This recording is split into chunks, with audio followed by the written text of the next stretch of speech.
கிழக்கு புறவழி சாலைக்கு எதிர்ப்பு, சுமார் 1400 ஏக்கர் நிலங்கள் பாதிப்பு. விவசாயிகள் மாவட்ட ஆட்சியர் அலுவலகத்தில் அமர்ந்து காத்து இருப்பு போராட்டத்தில் ஈடுபட முயன்றதால் பரபரப்பு.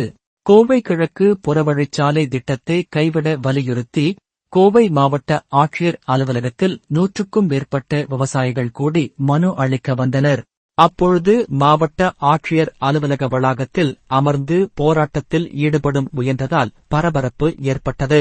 இதுகுறித்து விவசாயிகள் கூறும்போது, இந்த திட்டம் அமல்படுத்தப்பட்டால் சுமார் 1400 ஏக்கர் நிலம் பாதிக்கப்படுவதுடன் 4000க்கும் மேற்பட்ட விவசாய குடும்பங்களின் வாழ்வாதாரம் மிகுந்த பாதிப்புக்கு உள்ளாகும் என்றும் அவர்கள் தெரிவித்தனர். மேலும் பேசிய விவசாயிகள், கடந்த 6 வருடங்களுக்கு முன்பு குறும்பபாளையம் முதல் சத்தி வரை தேசிய நெடுஞ்சாலை விரிவாக்கம் என்ற பெயரில் 2000 ஏக்கர் நிலம் பறிக்க திட்டமிட்டனர்.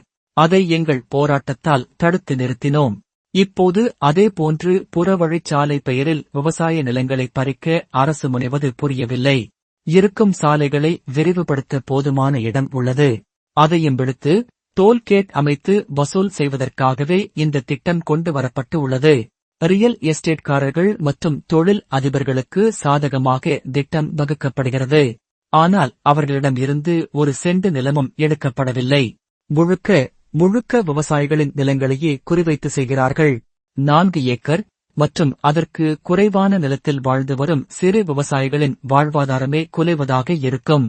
உயிரையே இழந்தாலும் எத்தனை கோடி கொடுத்தாலும் எங்களுடைய நிலத்தை ஒப்படைக்க மாட்டோம் என்று உறுதியுடன் தெரிவித்தனர்.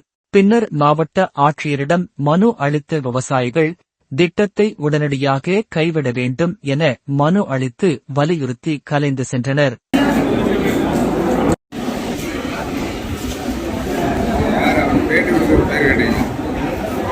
பேட்டி கொடுக்க பேர் கேட்டீங்க.